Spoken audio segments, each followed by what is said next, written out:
Hello everyone, welcome to GS by Gurdeep. कैसे हैं आप लोग? आशा ही करता हूँ आप लोग अच्छे होंगे। तो आज मित्रों आपको हिंदी के बारे में बताऊंगा, हिंदी के उद्भव और विकास के बारे में, कि हिंदी का जो उद्भव और विकास वो कैसे हुआ है, ठीक है, ये कहाँ से उत्पन्न हुई है और कैसे ये प्रयोग में आई है। तो सबसे पहले हिंदी के बारे में जानेंगे। तो हेडिंग डालेंगे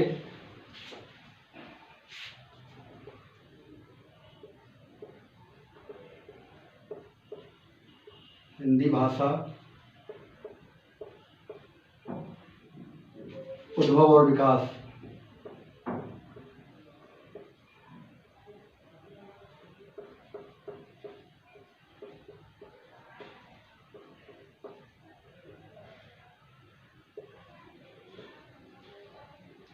हिंदी भाषा उद्भव और विकास।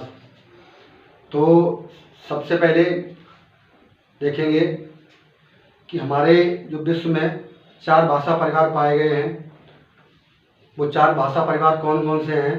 तो यहाँ पर देखेंगे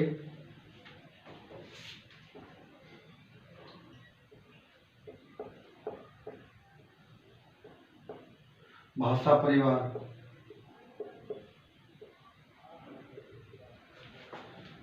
चार भाषा परिवार। तो जो सबसे पहला भाषा परिवार था वो था भारोपीय। दूसरा जो था वो था द्रविड़।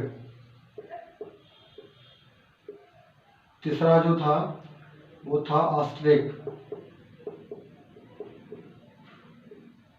और चौथा चीनी तिब्बती।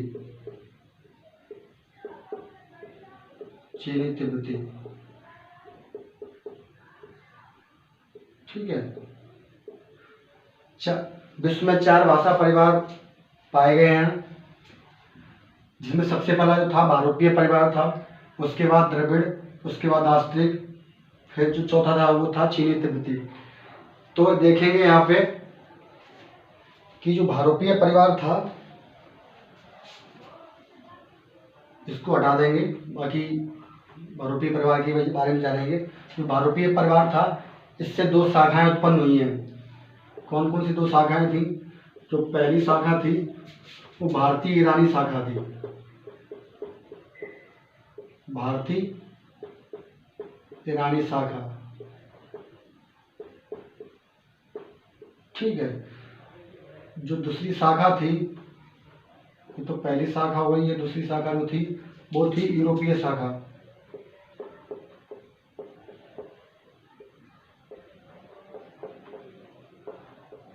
ठीक है। भारोपीय परिवार से 2 शाखाएं उत्पन्न हुई हैं, वो कौन कौन सी थी? एक तो भारतीय ईरानी शाखा थी और एक थी यूरोपीय शाखा। तो हमारी भारतीय ईरानी शाखा से ही भारतीय आर्य भाषा का विकास हुआ। भारतीय ईरानी शाखा से भारतीय आर्य भाषा का विकास हुआ। इसे आर्य भाषा क्यों कहा गया है? कि जो आर्य थे वो मध्य एशिया से हमारे भारत में आए थे, और जब आए थे वो उन्होंने सबसे पहले जो दर्शन किए थे वो सिंधु नदी के दर्शन किए थे, ठीक है। सिंधु को जो ईरानी लोग थे वो लोग हिंदू कहते थे, और उसी से ऐसा बताते हैं कि ये हिंदी शब्द उत्पन्न हुआ है, ठीक है। इतना आपने जाना है कि 4 भाषा परिवार थे, और उसमें जो पहला भाषा परिवार था भारोपीय, और ये विश्व में सबसे ज़्यादा बोली जाने वाली भाषाओं का परिवार है ये। तो इसी से पहली जो इसमें शाखा उत्पन्न हुई है भारतीय ईरानी शाखा हुई है, दूसरी जो शाखा थी वो यूरोपीय शाखा थी। भारतीय ईरानी शाखा से हमारी भारतीय आर्य भाषा का जन्म हुआ। अब देखेंगे भारतीय आर्य भाषा के बारे में।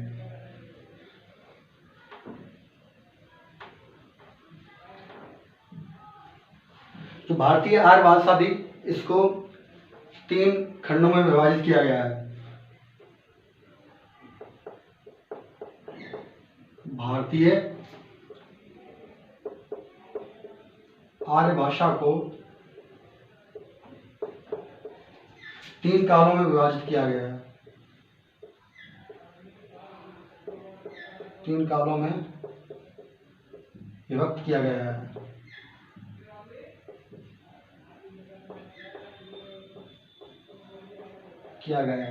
तो देखेंगे वो 3 काल कौन कौन से थे। तो सबसे पहले डालेंगे हेडिंग, पहली हेडिंग है, तो पहली हेडिंग में आएगा प्राचीन भारतीय आर्य भाषा। प्राचीन भारतीय आर्य भाषा, ठीक है। प्राचीन भारतीय आर्य भाषा जो थी ये, इसका जो समय काल था वो 1500 से 1000 ईसा पूर्व था। 1000 ईसा पूर्व। प्राचीन भारतीय आर्य भाषा का जो समय था वो 1500 से 1000 ईसा पूर्व था। इसमें कौन कौन सी भाषाएं थी? पहली भाषा थी वो वैदिक संस्कृत थी, वैदिक संस्कृत, ठीक है। दूसरी जो भाषा इसमें उत्पन्न हुई है वो थी लौकिक संस्कृति, लौकिक संस्कृत, ठीक है। इतना क्लियर है। अब देखेंगे इसमें वैदिक संस्कृत कौन सी थी। इसमें वेद, पुराण, ठीक है, ब्राह्मण ग्रंथ और उपनिषद वगैरह लिखे गए हैं। जो वैदिक संस्कृति थी इसमें जो है वेद, पुराण, ब्राह्मण ग्रंथ और उपनिषद लिखे गए हैं। और जो लौकिक संस्कृत थी ये सामान्य भाषा थी, सामान्य भाषा।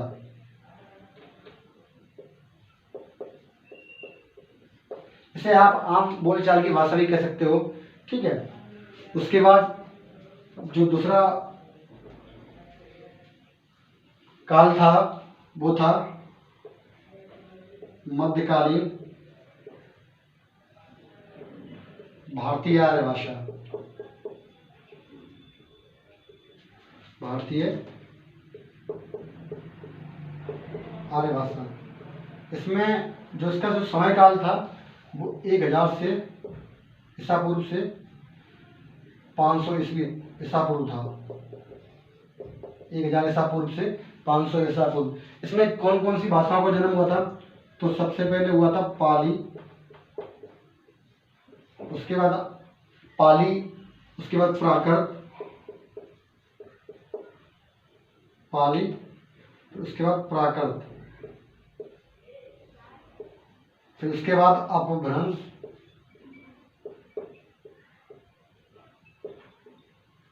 फिर उसके बाद आई अवहट्ट, फिर आई हमारी हिंदी, ठीक है। जो मध्यकालीन भारतीय आर्य भाषा थी इसमें पाली, प्राकृत, अपभ्रंश, अवहट्ट, उसके बाद हिंदी। पाली जो थी ये प्रथम देश भाषा थी, ये प्रथम देश भाषा, ठीक है। महात्मा बुद्ध के जो उपदेश थे इन्होंने पाली में दिए थे। यहाँ डाल देंगे बुद्ध के उपदेश, ठीक है। इतना क्लियर है। प्राकृत में क्या था? इसमें जैन धर्म के उपदेश थे, जैन धर्म के उपदेश, ठीक है। बाकी अपभ्रंश, अपभ्रंश के बाद अवहट्ट आता है, इसको परवर्ती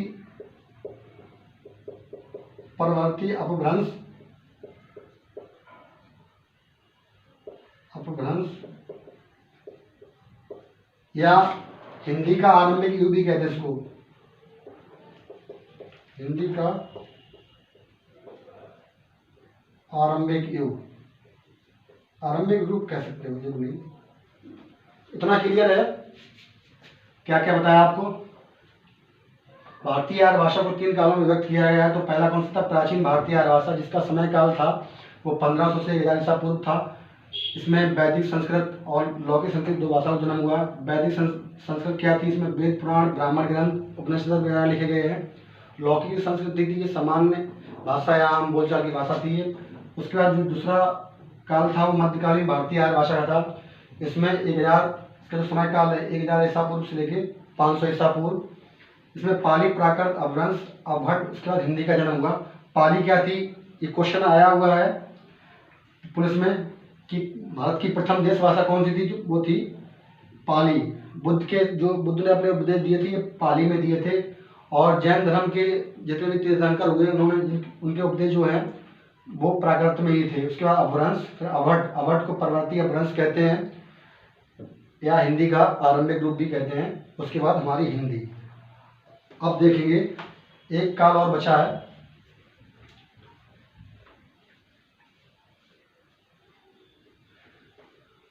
आधुनिक भारतीय आर्य भाषा का। जो तीसरा पॉइंट है हमारा, आधुनिक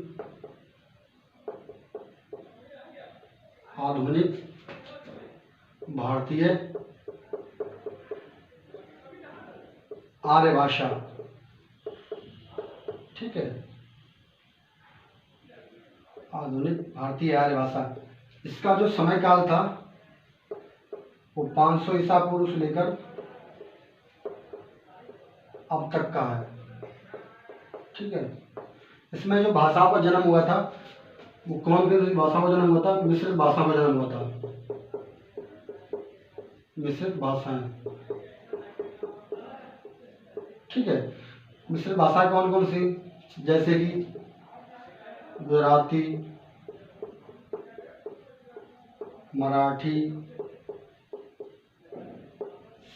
मराठी, सिंधी आदि भाषाएं थी। ठीक है, तो इनमें इतनी भाषाओं का वो हुआ था। तो यहाँ पर देखेंगे कि हिंदी का जो विकास हुआ है वो कैसे हुआ है, तो एक बार देख लेंगे। हिंदी का विकास क्रम, ये बहुत ही इम्पोर्टेंट फैक्ट है, ये आप इसको जरूर याद कर लेना। हिंदी का जो विकास क्रम वो कैसा था देखेंगे। तो सबसे पहले क्या आई थी, हमारी जो संस्कृत आई, शुद्ध भाषा भी कहते हैं। उसके बाद पाली, फिर प्राकृत, उसके बाद अपभ्रंश, फिर आई हमारी अवहट, उसके बाद हमारी फिर हिंदी का जन्म हुआ। ठीक है, हिंदी का जो विकास क्रम है संस्कृत, पाली, प्राकृत, अपभ्रंश, अवहट, उसके बाद हिंदी। ठीक है, ये प्रश्न आया हुआ है तो आप इसे बहुत अच्छी तरीके से याद कर लेंगे। तो यहाँ पर दो प्रश्न बनते हैं और ये प्रश्न आ भी चुके हैं कि हिंदी का जो विकास हुआ है, ठीक है, या हिंदी का जो जन्म हुआ वो किससे हुआ है, तो आप आंसर लगाएंगे अपभ्रंश। और हिंदी की आदि जननी पूछी जाए तो आपका आंसर होगा संस्कृत। तो इतना ध्यान रखिएगा। ठीक है,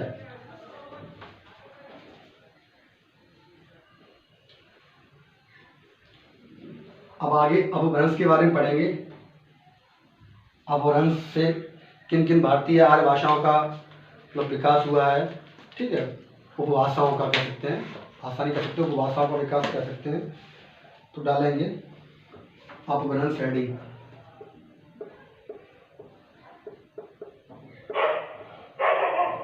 अपभ्रंश डालेंगे। ठीक है, तो अपभ्रंश में देखेंगे जो अपभ्रंश के भेद थे वो 6 भेद थे। तो सबसे पहला जो भेद जो थे अपभ्रंश के वो 6 थे। तो सबसे पहला भेद था वो शौर श्रेणी था, शौर श्रेणी। ठीक है, यहाँ डाल देंगे भारतीय उपभाषा। ठीक है, तो शौर श्रेणी जो थी अपभ्रंश था, इससे किन किन भारतीय उपभाषाओं का विकास हुआ है। तो एक ट्रिक है पराग। ठीक है, पास हो जाएगा आपका पश्चिमी हिंदी। ठीक है, लास्ट से हो जाएगा राजस्थानी,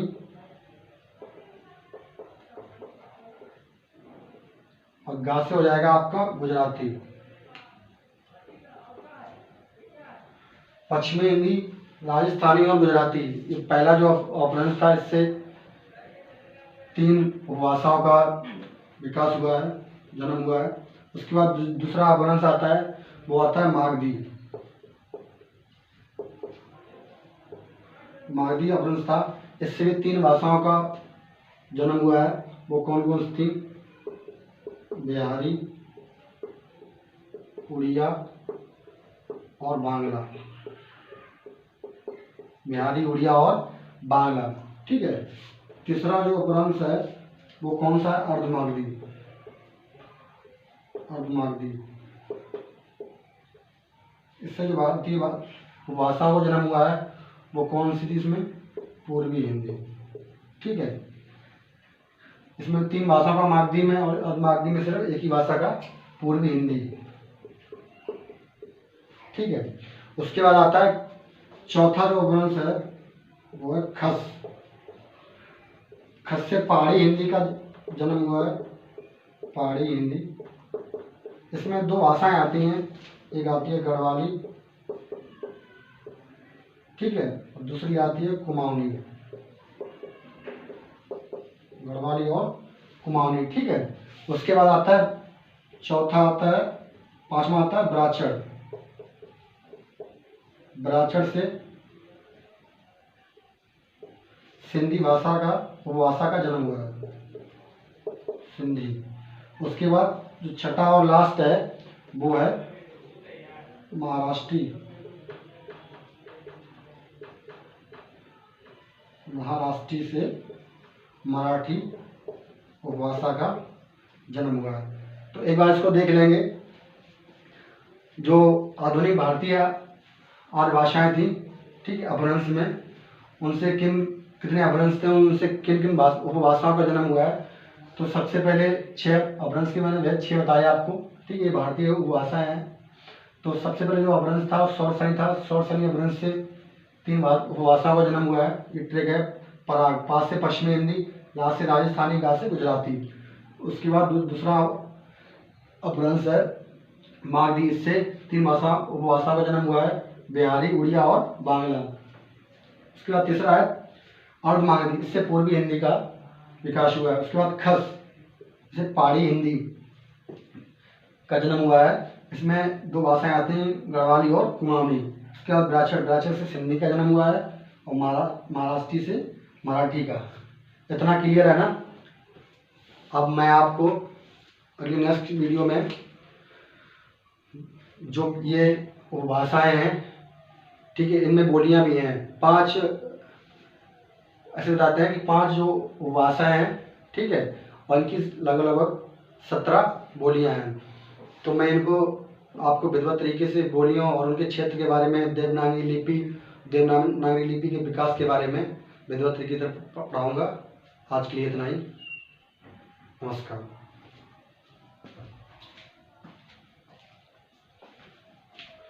और हाँ, एक बात और ध्यान सुनना है आप लोग, जो भी मेरी वीडियो देख रहा है, अच्छी लगे तो लाइक करना, शेयर करना और चैनल को सब्सक्राइब जरूर कर लेना। Thank you so much.